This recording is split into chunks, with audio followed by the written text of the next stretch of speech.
Bienvenue à tous. 34 ans après son assassinat, Thomas Sankara continue de marquer les esprits malgré une brève présidence coupée pour un après-midi du 15 octobre 1987. L'ouverture cette semaine à Ouagadougou du procès des présumés auteurs de son assassinat remet au goût du jour son idéologie d'une Afrique unie, libre de toute influence extérieure grâce à un développement endogène et une intégration continentale. Des idées qui continuent de mobiliser une jeunesse africaine contestataire de ce qu'elle appelle le système et le statu quo. Plus de 3 décennies après la mort de Thomas Sankara et des années de bataille judiciaire, pourquoi est-il important de tenir ce procès? Que reste-t-il de l'héritage de Sankara? Réponse avec nos invités.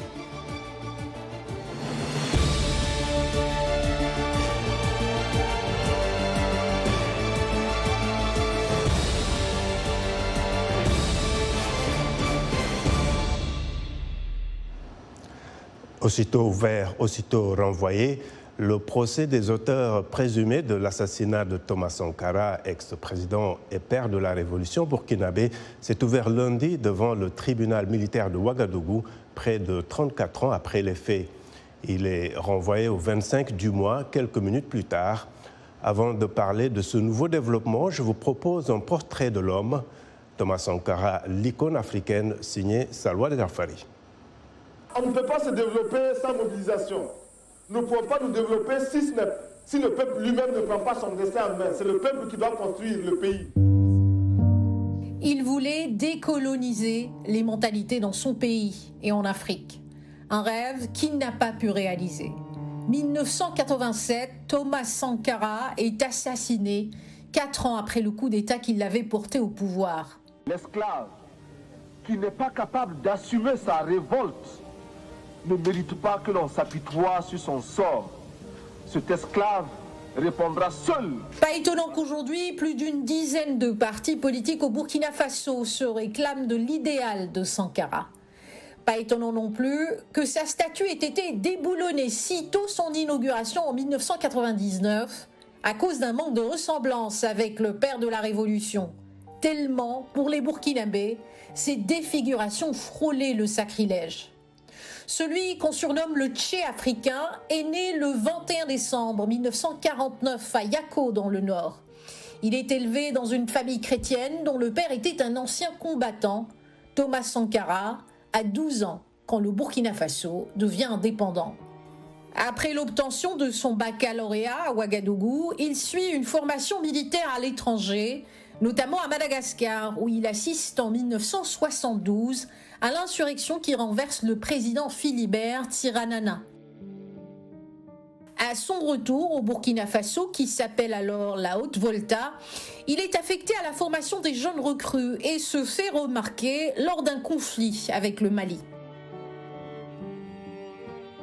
Après un coup d'État en novembre 1980, le nouveau chef de l'État, le colonel Saïd Zerbo, lui confie le poste de secrétaire d'État à l'information. Ses idées progressistes lui font claquer la porte du gouvernement 1 an et demi plus tard. Mais il revient à la faveur d'un autre putsch et est nommé Premier ministre en janvier 1983. Une lutte farouche pour le pouvoir s'engage alors entre les militaires.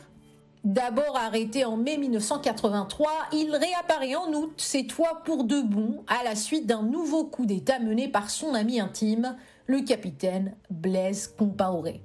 Âgé de 33 ans, Sankara symbolise l'Afrique de la jeunesse et de l'intégrité.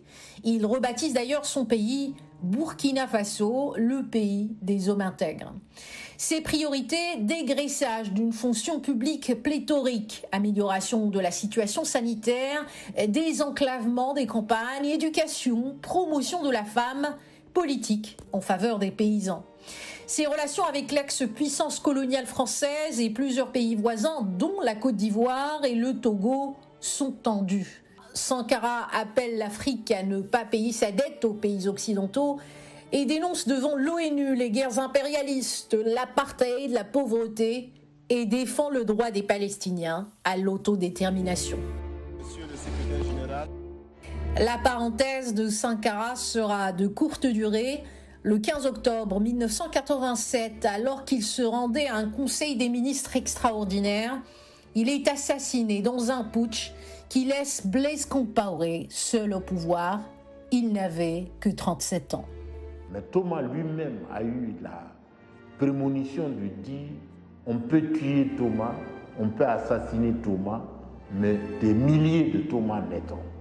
Donc si la vérité, le procès établit la vérité, que Thomas a été tué pour avoir aimé son peuple, les milliers de Sankara qui vivent actuellement porteront le rêve Thomas.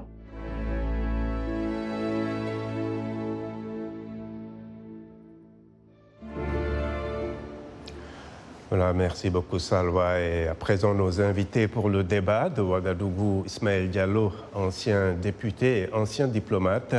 Toujours dans la capitale burkinabé, Richard Tchéné, journaliste, réalisateur du film Thomas Sankara, l'humain. Et à Montréal, au Canada, Aziz Salmon Fall, politologue, coordonnateur de la campagne internationale Justice pour Sankara. Merci à tous d'être avec nous. Ismaël Diallo, beaucoup comparent Sankara à Che Guevara, mais pour beaucoup d'Africains, Sankara, c'est Sankara avec son idéologie et sa vision de l'Afrique. À l'époque, voir un homme treuilli au pouvoir n'était pas exceptionnel. Alors pourquoi tant de jeunes à travers le continent ont-ils embrassé son idéologie? Beaucoup de jeunes ont embrassé son idéologie parce qu'il représentait l'ère du temps et représente encore l'ère du temps. Les jeunes font une rupture avec tout ce qui s'est passé avant. Ils veulent une Afrique debout, une Afrique indépendante, une Afrique résiliente, une Afrique fière, une Afrique décomplexée. Et des femmes libérées, des femmes égales aux hommes, et tout à fait complémentaires. Voici ce que représente Sankara. Alors Richard, alors vous avez travaillé pendant 7 ans sur ce film et vous dites que ce film c'est toute une vie et pourtant pendant la révolution burkinabé, vous étiez à l'école primaire en Côte d'Ivoire. Qu'est-ce qui vous a fasciné chez lui déjà à ce jeune âge et qui vous a ensuite suivi un peu dans votre vie? Oui, ce qui m'a fasciné, c'est que à l'époque, quand vous essayez de voir un peu à quoi ressemblaient les chefs d'État dans la sous-région ouest-africaine, Sankara, il dégage un charisme, il est très jeune. On le voit point levé, on le voit tout enthousiasmé dans sa façon de faire les choses. Et vous dites qu'à l'époque... il brûlait le protocole. Voilà, vous dites que vous étiez fier de dire à vos camarades ivoiriens qu'il était le plus beau, le plus jeune président d'Afrique. Oui, à l'école primaire, ça nous faisait marrer. On se disait, mais notre président, il est beau, il est jeune. Et au-delà de ça, c'est le discours. Et c'est cet engagement. On n'avait jamais vu, moi, personnellement, je n'avais jamais terminé aussi... engagé aussi fort physiquement et même dans le discours. Il était convaincant, il m'a convaincu. Et j'étais fier d'être justement burkinabé et il nous a aidés aujourd'hui à avoir une certaine dignité qui était perdue à une certaine époque. Voilà, et c'est tout ça qui a motivé la réalisation de ce film. Qui est d'ailleurs nominé au prochain FESPACO qui démarre la semaine prochaine. Alors, Aziz Salmon Fall, vous faites partie de ceux qui, au plan international, se sont battus pour la tenue d'un procès.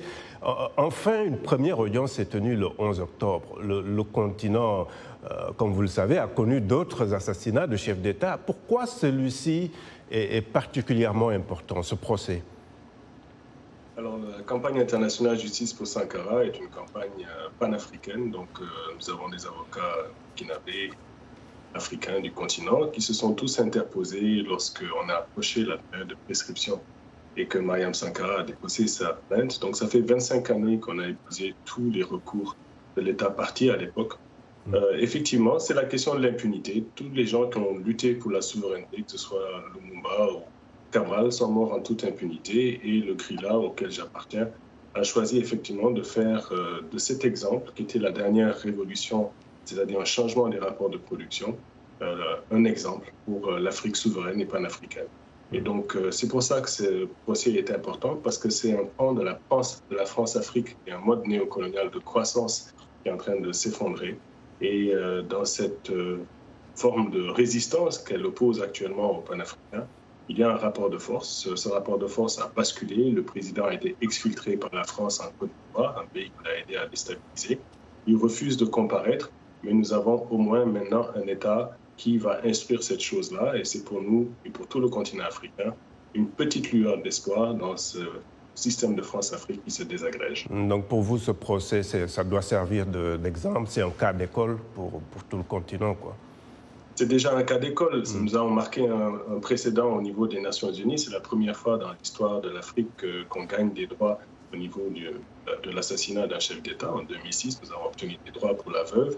Mais nous savons pertinemment que ceux qui sont actuellement dans le box des accusés ou ceux qui sont à l'extérieur par contumace ne sont pas les seuls. Il y a aussi des commanditaires. Vous savez, il y a Charles Taylor qui s'est échappé des prisons américaines, prisons fédérales, qui a été exfiltré par les services américains. Il y a des gens en France qui ont été impliqués dans ce coup. Il y a des gens dans la sous-région qui ont été impliqués dans ce coup. Ce n'est pas une petite minorité de soldats. C'est vraiment un système beaucoup plus vaste. D'accord. Et pour vous, Ismaël Diallo, quelle est l'importance historique d'un tel procès? Est-ce qu'il va œuvrer en faveur de la réconciliation nationale ou rouvre-t-il des plaies? Il y a deux aspects. D'abord, pourquoi ce procès? Pour mettre fin à l'impunité et pour montrer que quel que soit l'homme, la personne humaine qui arrive au pouvoir et qui commet des exactions, il faut de la justice. Donc, il n'y a aucune raison pour que l'auteur ou les auteurs, les co-auteurs de l'assassinat de Sankara ne fassent pas échappe à la justice. Il n'y a absolument aucune raison. Sinon, on encouragera encore ce genre de forfait. C'est vrai que les assassinats de rois, de présidents, ont existé depuis la nuit des temps, mais ce n'est pas une raison pour qu'on s'en accommode tout le temps. Maintenant, concernant la réconciliation, beaucoup au Burkina pensent que ce procès va contribuer à la réconciliation. Personnellement, je ne le pense pas. Et je fais un grand écart entre les deux. Il y a un procès pour ne pas laisser prospérer une impunité et il y a la réconciliation qui est tout autre chose. Pour une réconciliation, je me permets de dire qu'on n'a pas besoin de grandes messes. Il faut reconstituer l'état de droit, la justice pour tous, combattre l'impunité et la corruption, et tout le monde saura se mettre ensemble. Alors, Richard, en tant que journaliste, donc témoin de l'histoire et burkinabé, qu'est-ce que vous attendez de ce procès? Ce procès pour le Burkina Faso, c'est un procès entre enfants du Burkina. C'est ce que j'ai envie de dire. C'est un procès qui va essayer de nous réconcilier avec nous-mêmes. J'attends beaucoup de ce procès parce qu'il y a trop de choses qui se disent. Il n'y a pas que Thomas Sankara qui est tombé. Il est tombé avec 12 autres compagnons. Et les familles de ces compagnons de Thomas Sankara cherchent à comprendre. C'est vrai que Thomas Sankara, du fait de son charisme, est mis en lumière à travers ce procès, mais pensons aux 12 autres qui sont là, leurs familles éplorées. Donc j'attends que ces familles-là retrouvent, on ne pourra jamais leur envoyer leurs enfants, mais qu'ils sachent au moins ce qui s'est passé, pour qu'ils puissent se réconcilier avec eux-mêmes, leur conscience, pour qu'ils puissent savoir qu'est-ce qui s'est passé pour qu'un père soit tué avec une telle, quand même avec une telle violence, parce que c'était des moments violents. Donc, c'est un peu ça. Et au-delà de ce procès, après ce procès, il va falloir voir aussi, parce qu'il y a pas mal de choses, il y a eu pas mal de crimes politiques au Burkina Faso. Il va falloir voir les autres cas, les autres assassinats politiques, pour qu'enfin le Burkina Faso puisse avoir la vérité sur tous ceux qui sont tombés du fait de leur opinion politique, du fait de leur choix, leur orientation politique. Et c'est n'est qu'à cette condition-là que je pense qu'on pourra parler enfin de réconciliation, pas seulement en comptant que sur le procès Thomas Sankara. D'accord. Alors, Aziz, si le procès se termine sans Blaise Compaoré et Hyacinthe Kafondo, le chef présumé du commando qui a assassiné, qui a aurait assassiné Sankara en tout cas, et ses 12 compagnons. Est-ce qu'il n'y aurait pas, selon vous, un goût d'inachevé et des commanditaires, comme vous le disiez aussi, plutôt des commanditaires présumés?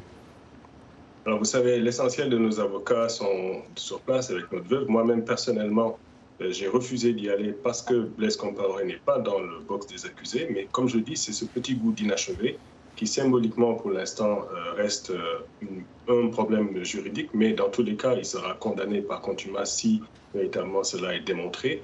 On voit déjà que le tribunal militaire refuse que le procès soit enregistré pour l'histoire et les archives, ce qui est assez surprenant. Nous demandons que ce soit enregistré. Et en même temps, pour revenir sur ce que certains ont dit, il y a diverses manœuvres politiques qui jouent de la situation du pays, qui est soumis à des attaques récurrentes de cellules djihadistes pour invoquer en périphérie de ce procès l'immunité et l'amnistie pour certains des accusés ou évoquer la réconciliation nationale. Nous nous rappelons que l'important, c'est que la justice suive son cours en toute sérénité et impartialité. Et nos avocats vont continuer l'œuvre marathonienne de la campagne jusqu'à l'obtention de la vérité de la justice. Et nous appelons tous les peuples du Burkina Faso et d'Afrique de nous soutenir dans ce dernier effort. D'accord. Alors, voici quelques commentaires de nos téléspectateurs sur la page Facebook de VOA Afrique. Archiduc Théodore N'Djamena nous dit « Le procès Sankara est une histoire qui tente de s'écrire.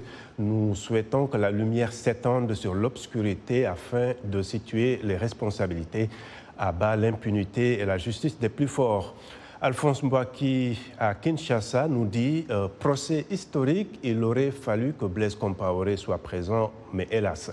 Et puis Charles Bazema à Ouagadougou nous dit ce procès serait intéressant si tous les accusés étaient là. Tout compte fait, nous les Burkinabés et les Africains resterons sur notre faim.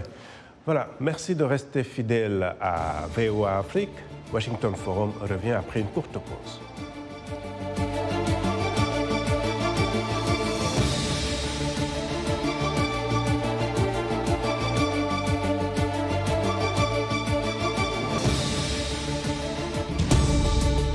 Washington Forum, le rendez-vous hebdomadaire de VOA Afrique à ne pas manquer.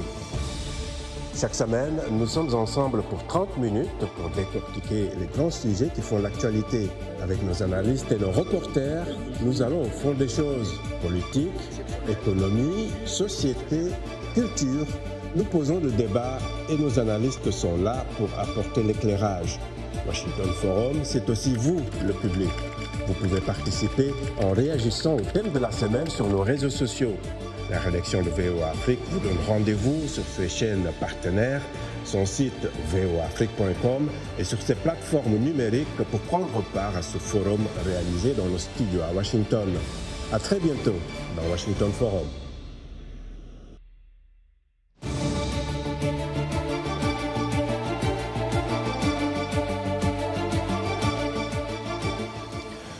Heureux de vous retrouver pour la seconde partie de Washington Forum.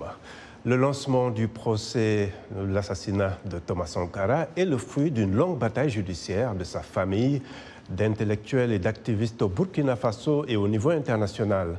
Beaucoup sur le continent et ailleurs espèrent que justice sera enfin rendue à l'issue de ce procès qui devrait durer des mois. Un reportage de Henry Wilkins à Ouagadougou avec le récit de Blanche Sanou. Aluna Traoré est le seul survivant de l'attaque qui a tué l'ancien président burkinabé Thomas Sankara et 12 autres personnes en octobre 1987. M. Traoré était le conseiller juridique de Sankara. Nous sommes à l'endroit où Sankara, toujours considéré comme un héros national au Burkina Faso, est décédé. En revisitant le site, Aluna Traoré se souvient du jour de l'assassinat. Des tirs qui nous intimaient lors de sortie. Sortez, sortez, sortez. Bon, le camarade président s'est levé et il a tiré son survêtement vers le bas. Nous dit, c'est de lui qu'on a besoin. Il est sorti donc par là. Nous sommes rentrés par là et le président, lui, il est rentré par là. Les analystes disent que Sankara était une figure populaire qui a eu une grande influence sur la façon dont les gouvernements étaient dirigés dans la région. Il représente pour certaines personnes le Che Guevara d'Afrique de l'Ouest, car il mettait l'accent sur les problèmes de base, donc en se concentrant vraiment sur le bien-être des gens ordinaires. 14 prévenus sont accusés d'avoir commis l'assassinat ou d'avoir comploté, y compris d'anciens responsables militaires et politiciens de haut rang. Le principal accusé, le successeur de Sankara à la présidence, Blaise Compaoré, ne sera toutefois pas présent à ce procès devant le tribunal militaire de Ouagadougou. Compaoré a été évincé par une insurrection populaire en 2014 après 27 ans de règne et il vit depuis en exil en Côte d'Ivoire. Ses avocats ont dénoncé un procès politique. L'un des avocats de la famille Sankara s'attend à ce que le procès dure 4 mois et affirme avoir amassé des preuves irréfutables contre les accusés. Il y a beaucoup de témoins qui ont été entendus, parmi les militaires, les civils, les politiques, dès l'époque de Thomas Sankara, de l'assassinat, et je pense qu'il constitue un faisceau d'indices suffisant. Oui, juste un exemple typique et patent, le chauffeur qui a conduit le commando pour l'exécution, il est vivant et témoigne très clairement sur cette question. Maître Mathieu Sommet représente l'un des prévenus, Gilbert Djendiéré. Nous avons un contexte qui rend difficile le travail des juges. Un contexte dans lequel il y a même des préjugés, où les gens ont déjà leur jugement, mettant donc en péril la présomption d'innocence, mettant en péril les grands principes du procès équitable. Néanmoins, le procès a captivé l'attention de tout le Burkina Faso. Comme beaucoup d'autres, Alouna Traoré a hâte de voir quelle vérité va émerger. Merci beaucoup Blanche et je rappelle nos invités pour ce Washington Forum de Ouagadougou, Ismaël Diallo, ancien député, ancien diplomate, toujours dans la capitale burkinabé, Richard Tiéné, journaliste et réalisateur du film Thomas Sankara, l'humain, et à Montréal au Canada, Aziz Salman Fall, politologue, coordonnateur de la campagne internationale Justice pour Sankara. Alors, M. Diallo, plus de 3 décennies après la disparition de Thomas Sankara, une question simple, que reste-t-il du sankarisme aujourd'hui? Il reste l'idéal, il reste le rêve, il reste tout ce qu'il a dit et qui est encore très actuel. Prenez n'importe quel discours de Sankara il y a 35 ans, il y a 36 ans, faites-le réécouter aujourd'hui, c'est comme s'il avait été prononcé ce matin.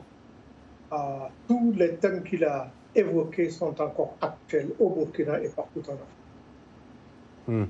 Et Richard, quand vous entendez tous ces débats aujourd'hui sur les relations entre l'Occident et l'Afrique, le féminisme, la question de la dette, le panafricanisme, etc. Pour vous, le projet Sankara, il est toujours vivant? Pour moi, le projet, le programme de cette période révolutionnaire à travers son icône Thomas Sankara, ce projet, il est toujours vivant.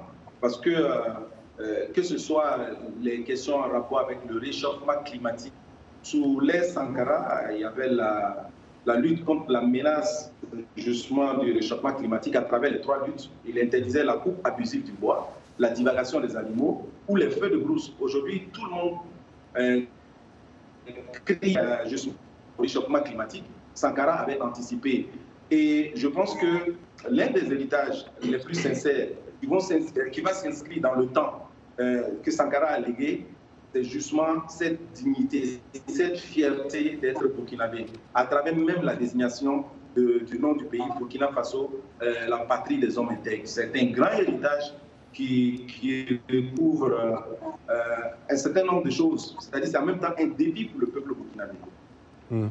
Alors, Aziz Salman Fall, en tant que panafricain, je vais être un peu provocateur. Je vous pose la question, le projet de Sankara pour son pays et pour le continent, était-il idéaliste, trop ambitieux, comme certains peut-être le pensent? Est-ce qu'il tient toujours? Il s'agit d'une utopie réalisable. Il était complètement à contre-courant de ce qui était en train de se tramer, c'est-à-dire les ajustements structurels, l'intégration au forceps de l'Afrique dans une mondialisation néolibérale. Lui, il vient complètement à contre-courant, en refusant de payer la dette, refusant et en posant l'idée qu'il faut non pas la gestion de l'enlisement qui s'est passé dans les 30 années qui ont suivi, mais plutôt qu'on compte sur nos propres forces, qu'on libère les forces vives des forces rurales, qu'on permette à la condition féminine de changer et d'être davantage émancipée, de changer le rapport avec l'impérialisme en soumettant effectivement un grand marché intérieur de biens de consommation de masse africain. Donc c'est clair qu'il était à contre-courant et l'impérialisme ne pouvait pas supporter ce qui allait se passer. Et donc dans le oui, contexte c'est un actuel projet pertinent. Il est toujours actuel. Vous savez, dans le temps long, ça n'a pas changé. L'Afrique doit s'unir, l'Afrique doit réussir à faire le rêve sankariste à l'échelle continentale. Et nous sommes déjà en train d'avancer. Je pense que vous le voyez dans les gesticulations nécessairement de la France actuellement, avec le contre-sommet qu'il y a eu devant le sommet Macron. Il y a effectivement une Afrique qui refuse cette intégration inégale dans la mondialisation. Nous voulons d'autres formes de partenariat. Nous voulons la souveraineté de nos ressources nationales, effectivement, comme toute formation sociale qui se respecte. Donc une indépendance véritable. Donc son projet est toujours actuel et c'est pour cela que les panafricains avancent. D'accord. Ismaël Diallo, si je vous pose une question, pour vous, qui sont les vrais héritiers de Sankara aujourd'hui? Où est-ce qu'on peut les retrouver? Dans la société civile, les universitaires, qui sont-ils? Ils sont là, mais les vrais sankaristes ne se font pas beaucoup entendre. Les pourquoi? Ouais, parce qu'il y a tellement de brouhaha et il y a tellement d'opportunistes et de sankaristes de la 25e heure que ceux-là préfèrent se taire. Mais bon, pourquoi pas? Après tout, la nature ayant horreur du vide, il faut bien que le champ soit occupé. Mais il y a de vrais sankaristes, il y en a, croyez-moi, au Burkina et hors du Burkina. Tout à fait. Ils se feront certainement entendre. Et vous, Richard, comment est-ce que vous voyez le sankarisme aujourd'hui? Qui l'incarne pour vous? Je partage le point de vue de M.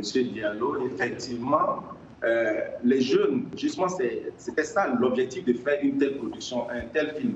Parce qu'ils sont nombreux à se réclamer de l'idéal de Thomas Sankara, jeunes comme anciens, mais qui, dans les faits, dans la pratique, sont aux antipodes des valeurs véhiculées par Thomas Sankara. Les sankaristes aujourd'hui se comptent au bout du doigt parce que c'est une transformation de mentalité du sankarisme.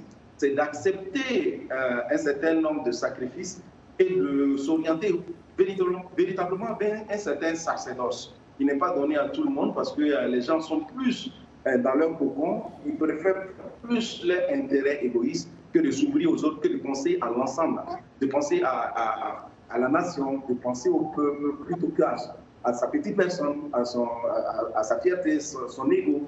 Je pense qu'aujourd'hui, mais on ne désespère pas, pourtant je ne suis pas pessimiste. Quand vous avez suivi l'insurrection, ces jeunes qui étaient dans la rue, c'était des jeunes effectivement qui pourraient, à mon avis, s'ils allient pratique et réalité, c'est-à-dire que s'ils essaient de connaître véritablement qui était Thomas Sankara, espérons bouger les lignes au Burkina Faso et peut-être partout ailleurs. Mais il faut que nous, en tant que journalistes, que nous fassions connaître mieux l'homme et sa politique. Et c'est en cela que je m'engage à produire ce film. D'accord. En tout cas, merci beaucoup. Nous arrivons au terme de ce Washington Forum.